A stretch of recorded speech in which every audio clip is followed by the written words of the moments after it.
makes you wonder, are those real? I was thinking that. Like, holy shit, that's a huge yeah. Like, I'm sorry. I'm sorry. All right, stand by.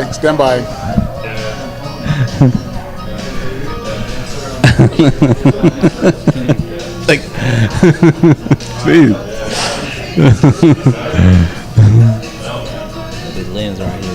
All right, good evening, everybody. This is Steve Kimbrough, a.k.a. the PodBrother. We are live here at Tom Bergin's Irish Pub, and we're going to have some fun. I got some awesome talent, as you can hear. I got Rich, Carlos, Dari, Wendy, and I've got my entire group of. Hold on, let me just flip my camera around.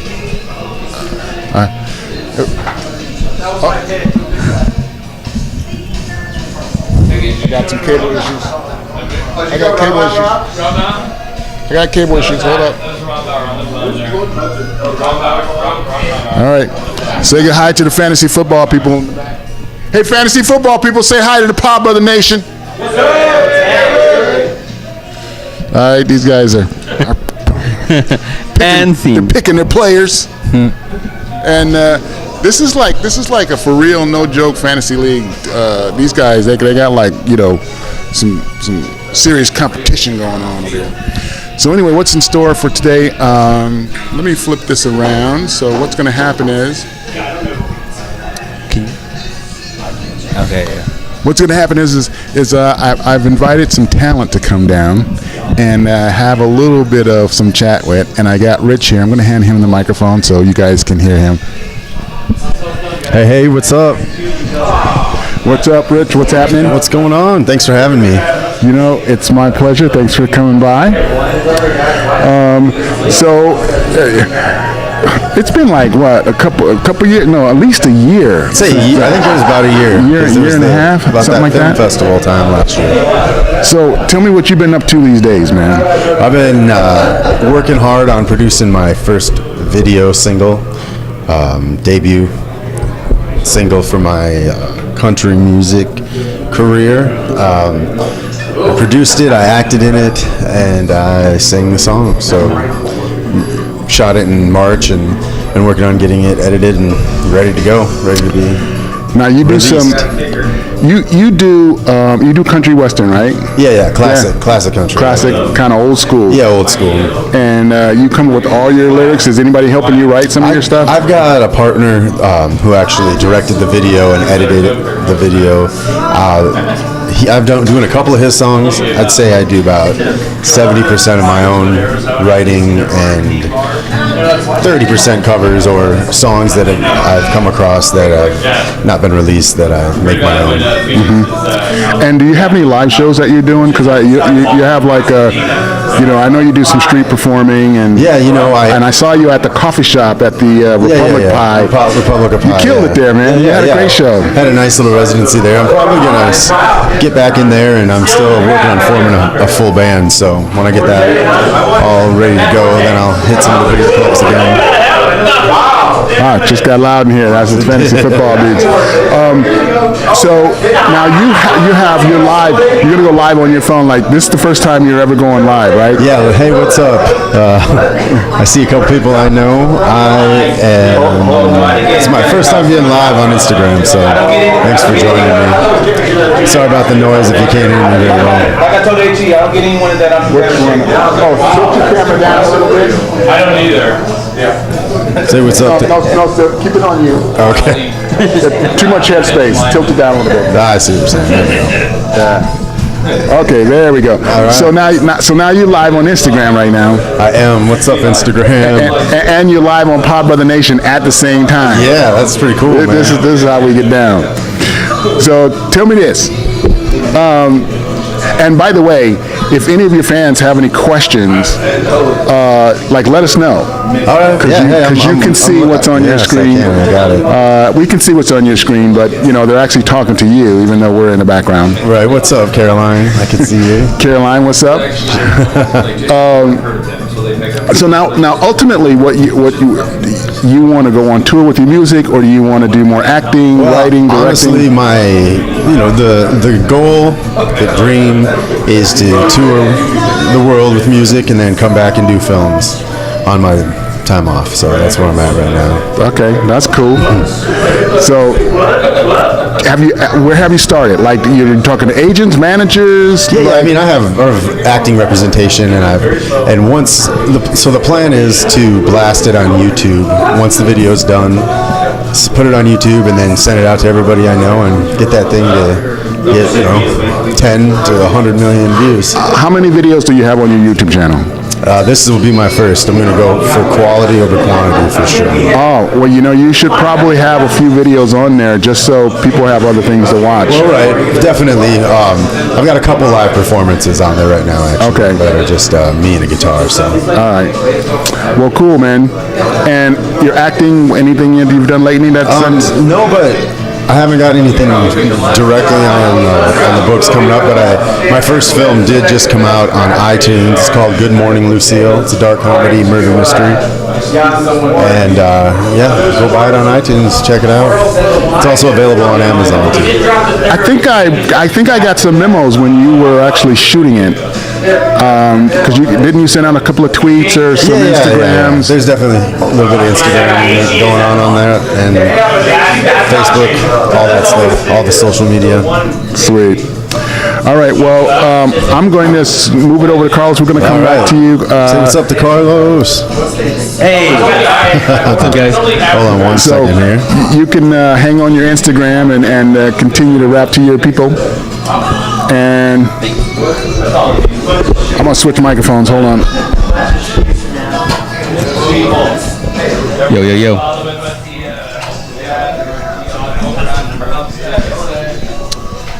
All right. We are back. Yeah, you can be camera for Carlos. That's cool. Hey, what's up, guys? So here's what we got. We got Rich Instagramming Carlos as camera 2. I'm here on camera 1. And then we got Carlos. Bam. Right there. And we got fantasy football right behind us. We got fantasy football right behind it. Are you a football fan, Carlos? You a football fan? Are you kidding? LA Rams and the LA Chargers? What? I'm so excited about that, man. I'm doing a podcast called The Ram Ones. You guys want to be on it? Heck yes. Are you kidding? And we just talk about like Rams shit. That would be cool. Wouldn't that be fun? Yes, I'll bring my Rams blanket. I got to get me some Rams. I'm going to see if I can maybe talk the marketing department into giving me like some cool Rams, gear, like jerseys and T-shirts and caps and shit. Yeah. I think that would be cool. Make it happen. Come on. Like the official, Yes. But we need to do a couple of really good podcasts so I can like take something to them. I'm going to be like, okay, this is what we're doing. Here's what we want. So show us some love. Come on, we're representing LA, of course. Come on. You got the Charger pajamas and the Rams hat. We could have a Rams pajama party. At Tom Bergin. That's right. We could have like a naked sushi model on the pool table, and we could just eat sushi off the naked model in our Rams pajamas. Too much of a visual? Okay, I understand. Yeah, too much of a visual. Yeah, come on now. Yeah. So hold on. I have you on that camera, by the way. So sweet. And anytime you want to say hi to the peeps, you can refer to that. Hey guys. To that one. So I need my mic stand. I forgot to bring it tonight, but let's see here. What did I want to do? There we go. All right, Carlos, we met Sundance, right? Or was it just before Sundance, or just right before Sundance in LA? Come on, it's like I think that we've been in this business for about 20 years. It's like I meet so many people, but I always like to try to recall and remember where I met. My friends. We've known each other for almost 10 years now, I think. Maybe close to. And me having an identical twin brother, I'm sure didn't help. You're like, hey, I just saw you yesterday. Like, no, that's actually my twin. So I don't have a twin brother, so when you see me, you actually saw me. That's the benefit, but like for my situation is like people are like, oh my gosh, it's Pedro. I'm like, no, that's my twin brother's work, and his name is Ephraim, not Pedro. It's kind of weird, a bit awkward, but whatever. Make sure. Okay. Did you and your twin like do the traditional fun twin things growing up, where you switch out on dates and switch out at classes and switch out on stuff? Did you guys do that? Oh, absolutely. I mean, if you're a twin, that's like a requirement. You have to check that off on your list, that you have to switch off from classes to even girls when you get we were bad when we were younger. Okay, we were really bad, but I'm like, okay, that's okay. You're allowed. If I had a twin, we totally would be doing the same thing. Now, did you ever get busted? Did anybody ever figure out who was who, or did you completely, totally pull it over? Because I dated a twin. And some twins, and they did the same thing. And I didn't notice until one day, one of the twins had just done a manicure, pedicure, and I didn't know. I was because I'm a nails, toes kind of dude. Okay.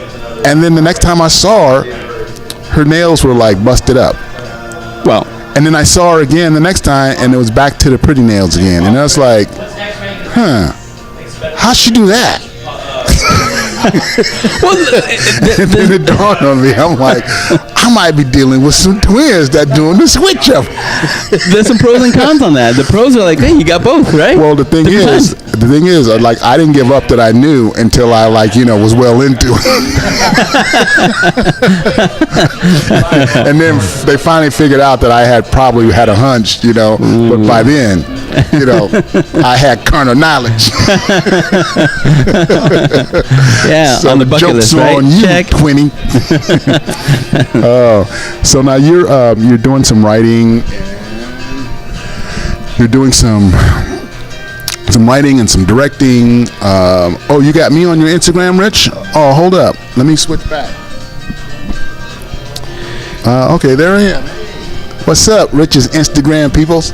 I'm the PodBrother. Welcome to PodBrother Nation. We are Tom Bergin's Irish Pub. So, Carlos, you're writing and directing and producing. Yeah. So you've got a couple of films you said that are in the funnel, and you're taking a film to the Cannes Film Festival. What are you doing now? What are you taking to Cannes? Well, before I get into that, I have to pay my respects to Richard here, because I lived in Nashville, Tennessee for about a good 5 years, and then never really knew what country music or Western music was like. And man, wow, those guys, the passion they have for their writing, I appreciate their efforts. I appreciate the quality. It's not about the quantity, but it's the quality of the work, and just living the dream, full heart, keeping the culture alive. That's awesome. And I wish nothing but success for you, Richard. I think that's awesome. It's awesome. Yeah, that is cool, because every song is has a narrative. Yes. Every song is it's like a short feature film, because you establish a character, and then they have drama and conflict, and at the end there's some kind of moral resolution. And I think that's why it's so popular. That's why it's so awesome to listen to get these different narratives. It's cool. Yeah, on that note, I myself, have been a huge fan in the independent film market, from the Sundance Film Festival to South by Southwest, to the Cannes Film Festival, and unfortunately I couldn't go. About 3 years ago, when my girlfriend in Bergin, Phoenix, was going out there. I was filming a film called The Human Centipede 3, and but since then I've been doing back-to-back films on independent films. One of them is called The Pizza Joint, directed by Will Molina, and it was his first time film. And you got to give up for these passionate creative artists, filmmakers, directors who give it their all, give it their best. Sam Rivas was the guy who wrote it with Robert, and and Burke Bradley was one of the executive producers of the project. And to see that these guys from Houston have that drive, that force, it's amazing that these films actually get put out for entertainment value, and you got to give praise for that, because these guys have come a long way, not just for 6 months, but we're talking about like 6 or even 10 years of that creative buildup. That's commendable. You know, speaking of getting inspired by people that you work with, what are some of the takeaways from the people that you work with on some past film projects? Because, you know, that's where you get that, you know, the layers and layers and layers of experience and all the nuggets, the takeaways. Because every set that I work on, every set of cast members that I work with, and the set of crew, there's always something that I learn. There's something that inspires me. There's always somebody who like does something or says something that go, oh wow, that was really cool. Yes, actually, you know, my twin brother invited me to be a day player on his movie shoot called Crank with Jason Statham and directed by Brian and Mark. I remember that. Yeah, that was a good film. And I have to give it up for Jason Statham. That guy is like on point, from his physical martial arts that he does on set to his circumstance. I mean, he's so engulfed that you want to do what he does. You know, his drive for success, or his success is coming from his drive, and at the same time, my brother has, like, you know, after 17 years, he made it with Napoleon Dynamite. That's awesome. And so, like, I respect people like that, professionally speaking, and have the chance to work with them on movie sets. I think it started off when I was a kid, when I was working with Isai Morales and Lou Diamond Phillips in La Bamba. That was back in 1983. And to be sitting, having lunch with these guys and just having normal conversations about being an actor. I was 10 then. And it's just awesome to see that where they're at now, and they're still doing film projects independently or TV shows. That's awesome. That it gives you that sense of that you can keep going in the film industry. That's cool, man. That's cool. So you've had an opportunity to like hang and see and watch and be inspired by quite a few people. So having that, how do you think that helps you with your writing and your directing and what you want to do now? Oh, by the way, speaking of Jason Statham, I actually met him in Cannes at the Cannes Film Festival. And you probably don't know this, but Jason was a diver, Olympic diver. Really? Yes. And because I'm a diver, and I got a chance to qualify to actually like try to make the U.S. team. Really? I happen to know that. Yeah. He's excellent, world-class diver. That's why his discipline and his physical, attention to what his body is doing. You know, he's very, very dialed in. Diving is really good for martial arts because of the flexibility and the speed and everything that you have to come with it. But yeah. I mean, I know he's like his martial arts. He's been doing it for decades. I've been doing martial arts here in Los Angeles for a Korean martial arts called Kukso Wan, and I've been working with weapons and doing forms and techniques. But I have to admit that I did some Karate Kid move that kind of gave myself a grade 2 tear muscle on my calf, so it hasn't been fun for the past 6 weeks, but but gives me more chance to write, right? I guess. Yeah, that's the age coming in, man. When you become an old ass, you start pulling shit. Yeah, I go, was that me, or was that somebody else? Was that my spine? No, wait a minute, that was my leg. Why am I on the floor crying? Wait a minute, I heard a snap. Yeah, was that me, or was that something? Did a fan belt break on your car, or was my Achilles tendon? Yeah, absolutely. A little kid looking at me like, there's no crying in this. What are you doing? I'm like, I'm not crying. I'm not crying. There's no pain here. That's hysterical. So getting back to that part 2 question. Your projects that you're doing right now and what you're taking to Cannes. Tell us about that a little bit. Well, the goal is marketing, of course. I think that it comes with the preconceived notion how to plan it out, because you just can't throw caution to the wind and throw something against the wall and hoping that it's going to stick. There are politics in Hollywood, and I'm sure in the music industry, Richard, you would know that too, right? That you got to go through the muck of all that, right?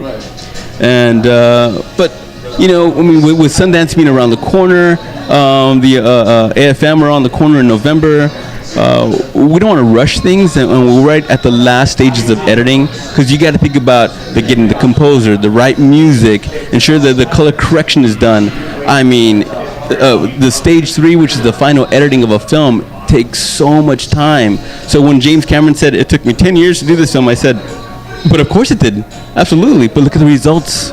If you put a movie or a video project on a conveyor belt, the results are simply that. But if you put the quality in the work, there are some amazing results, and the more people who are, of course, positively influencing and putting creative notion with your project, that the results are going to be there. That's going to be not only beneficial economically, but at the same time more respect as an artist. Mm-hmm. That's important. So, and that is one of the reasons why the 48-hour film challenge is a challenge, because you don't really get a chance to put what you just described takes years and years to make, and you just don't get that in 48 hours. And you're absolutely right. There's something to say about taking the time to put that into the details, because we are in the details business. Yes. Everything boils down to an actual pixel, believe it or not, in this world. Mm-hmm. And that's why a lot of filmmakers are OCD, because they want things perfect. Right, I agree. And that perfection is what makes the really good music and the really good films and the really good images and animation and all that stuff. It's got to be right. So. Absolutely. I just went to what is it? They're showing Stranger Things, and they had the after Q&A with the composers, the writers, the casting director. Oh my gosh, how specific they were with the selection of just the music itself. I mean, they had hours and hours of music selection by these two composers, and knowing that it was just only created by them, that tells you the quality of the work. And of course, we're nominated 18 times for the Emmys, of course. But it goes back to taking your time with your work. I mean, granted, we're living in a social media world where everybody wants the now, and I get that, and that's cool, I guess, for the new digital generation. But for something that's going to be a lot longer than 5 years or 10 years, we like people to play our movie again and again and again. I mean, people are still watching Scarface. People are watching Napoleon Dynamite. People are watching, The Office. On a constant basis, people walk home and they go, what? I want to watch The Office all over again. Of course, of course it's going to happen. And that's the type of quality work that I want to put out. And I think that after about 17 years, I finally got to have that opportunity. I know that people will be excited to watch the pizza joint coming out next year. And like I said, cannabis in a pizza restaurant has that's all I gotta say, and I play one of the wheels. Yes, I'm a sex. What is it? I don't want to say it or give it away, but I'm a sex addict and a pizza delivery guy. So whatever's on your pizza, just don't ask, right? So. Nice. That sounds funny right there. I can't wait to see that, because I know I'll be laughing my ass off for sure. Oh yeah, and how we did that too, the casting on it. Timothy DeLaGhetto. I mean, this guy is he's so good at improv, and he has over 3 million followers on social media. Mm-hmm. So we took that strategy, and we have let's see here, Alejandro Guerrero. I mean, it's we also have Kiwi Bradley, young actors, and of course we have Robert Lusardo, who's known for Nip Tuck and he's also in the Human Centipede. But it's a combination of all these different aspects, and they all become a part of the pie, a part of the puzzle. and when you get the right chemistry, I'm sure it gives room for opportunity of success. And we'll see how that goes. Now, is this a full-length feature film? Yes. Or full length. Mm-hmm. Okay. Absolutely. And it's going to be ready for. Right now, you're doing the final cuts and Yes. and edits. Yes. So that's something that will be ready to submit for the Cannes Film Festival. Yes, absolutely. We should be like locked by, I'd say, the first week of October. So before everybody goes into hiatus during the holiday season. But yeah. And are you going to submit it in competition, or are you going to submit it for like a special festival debut screening? Because I know you can do both. Yeah, you can do both, but still, like I said, if it was just my project alone, I would have my choices. But because you're working with other producers, and you see it's one of those round table kind of things, you want to make sure that what's the best outcome. Right. So for not only just for capital gain, but of course like what's going to be more entertainment value wise on a worldwide platform, because now we're doing projects for, remember, it's for the world now. It's not just for nationwide success. So that's the goal. Now, do you have some pre-sales all set up? Have you had a chance to get some people that are actually interested in buying the film once it does the Cannes festival thing? Yes. It's funny because only about 5 people found out about that, and then for some reason I'm getting these weird messages. Hey, can I help you produce a film, or can you have me as one of the composers, please? Thinking, wait a minute, how did you see the film? How did this happen? What do you got that I don't have? So, yeah, it's really, it's great, because we're getting that type of positive feedback. But at the same time, it's you want to keep it hush hush, especially with the social media world. Everybody's getting so involved that they want to give away the secrets of a film project, and that's what we don't want to do. We want to make sure that it's all has a well tight lid to it, Yeah, and that's the thing, it's like trying to get your project out before somebody really knows about it is a little bit tricky. Yes, it is. Because, man, there's so many eyeballs and there's so many ears and there's so much time between, when you finish the film and you get it to the screen. There's always that leak possibility of, or the hack, or absolutely, or the pirating of your. Of course. My biggest advice for everybody who's like a writer out there, if you're gonna have your project listed on IMDb, just have the log line and a short, straight to the point synopsis, but don't show people your script. And even if they sign an NDA, you just go, no. Have a meeting with them and do a verbal meeting with them, but no, it's too risky because people are just copying your stuff, and all of a sudden you're like, hey, why is my project on YouTube? You're like, what? You know what I mean? And that sucks, because it takes away from the creative artist, and we all want to become the light and entertain people.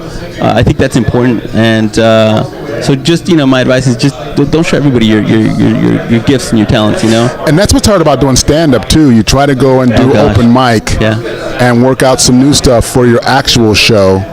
But so many people go in and they film your setups and you're flushing out the jokes. So by the time you try to do it on TV, it's already on the internet, and you can't even they already know the joke. And it's like you almost have to try to find a place that's no phones, where you can work out your stuff on a down low, and then when you get it right, then do your TV thing. But that's a huge risk. But the question is that ever going to change?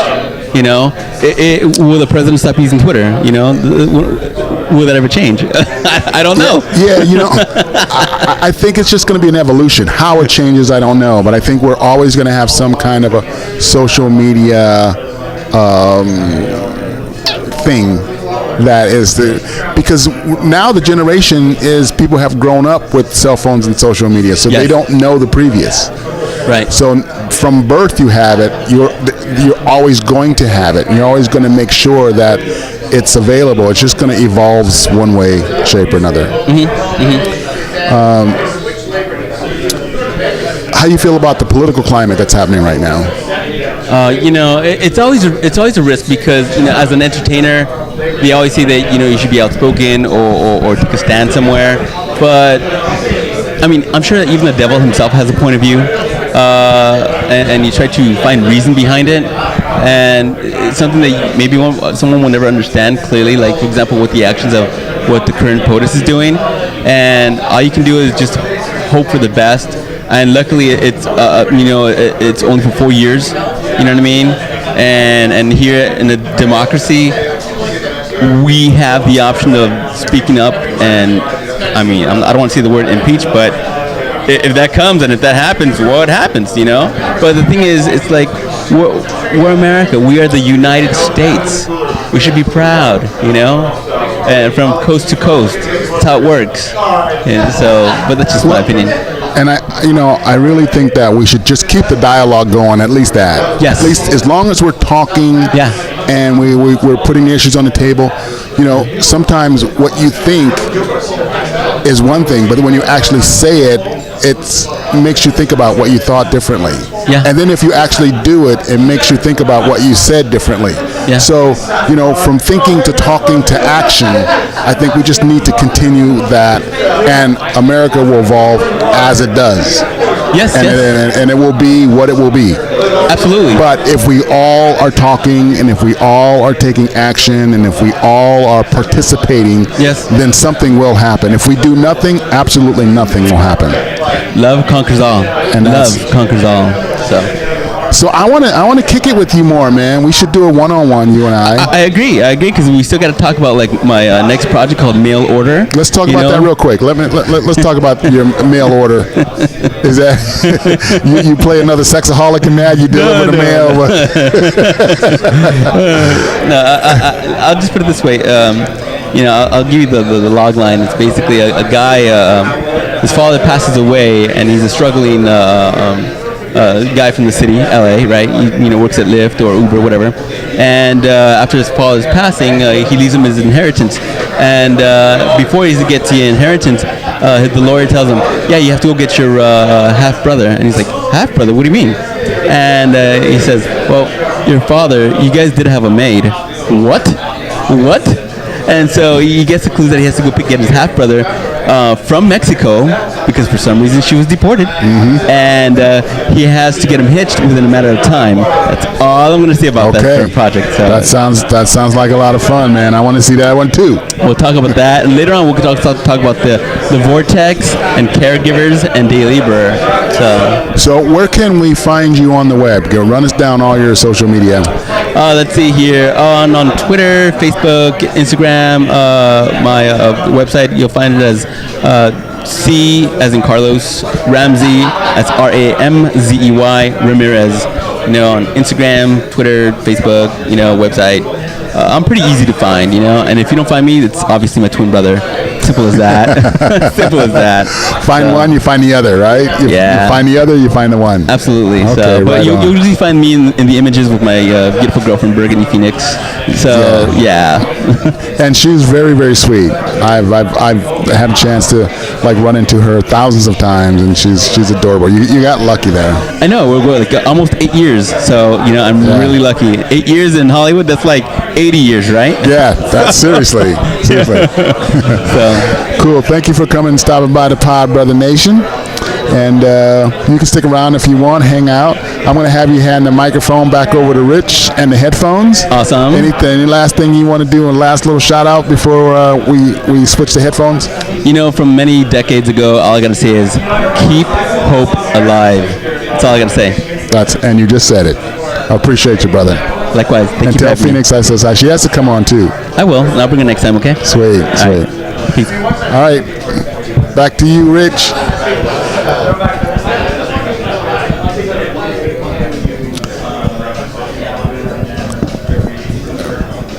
We got some cable tanglage going on here. This has been so awesome while Rich is getting set up. What up? I want to thank Joe Tower for letting us come down here to hang out at Tom Bergin's. This is really, really cool. I mean, I love this lounge. You got the little fireplace here. You got the leather couches. You got like all of this kind of like old school. If only they could see the moose. I know. Hold up. I think they couldn't see the moose here. Tell us if you think that is real. 'Cause I know moose are big, but damn, that is. That's a wait a minute. I don't know if I can get them in there. Oh, that's a big ass moose. Is it right moose there. or caribou? I think it's a moose, right? It's got That's a moose. That's Bowinkle. That's moose. That's bullwinkle on acid. Man. That's Bowinkle on crack. Well, he don't have much left of his body, so that crack ate him away, I guess. Oh, so Rich, I didn't get a chance to find out where we can find you, my man, because I know you're kind of all over the web with your music, your talent, your projects. Yeah. And are you doing any stand-up? Because you took my stand-up workshop. And honestly, you're a it's funny great. dude. Thanks, man. You just I need to appreciate follow it. up on doing some stage time. And you know, I definitely, it's definitely in the plans for the future. I'm focusing in on the music and the film right now. But great to meet you, man. This guy's great. So anyway, yes, and I enjoyed it. There's something really special about performing stand-up. So I got my 6 minutes in. I'm gonna push for my hour-long special here in 3 years. How about that? That sounds good. That sounds real good, my man. So you can find me at just Rich Banker on Instagram, real easy, just Rich Banker, and then Rich Banker Music at Twitter, and then I have a fan page on Facebook, Richard Banker Artist Page, and then just Richard Banker on YouTube. Sweet. That's where you'll find the. And then what's your Instagram? Wait, I said it, Rich you said Banker. it? Okay, yeah, just okay, cool. Rich Banker. You got some people log on to your Instagram tonight, right? I did, yeah, but my phone died. The batteries, yeah. Yeah, I went Next from time I'll 60 bring to like 0. battery cables for you guys. No worries, man. Or you know what? I'll bring an extra strip, and you can plug in. Yeah, that's probably the best idea. Yeah, you can plug in bring your own cables and plugs and blocks and all that stuff. Cool, man. Well, I definitely want to cast you in one of my films for sure. Yeah, let's do it. Yeah, because I saw your acting skills. You got some talent. All right, man. You got some talent. Yeah, that'd be fun. And we can get your music in the film as well. Cool, yeah. This first song I know some about Lonesome is a very sad country song, so if you need a tearjerker. Okay. That's good. That would have been good in my film. Oh, yeah? Yeah. You have to watch it before you leave. I can't wait. Yeah, it's pretty funny. All right, my man. Well, we're going to sign off here, and then we're going to get our two next guests on. So thanks for stopping by. Hang out for a little bit, because I want to talk to you, when we're done here. We're going to be a few minutes with these guys, and then we're going to wrap it up, okay? For sure. I'm going to grab a drink and pass it on to let these two sit in my seat here. All right. So thanks again, man. Appreciate you. Yeah, thank you, man.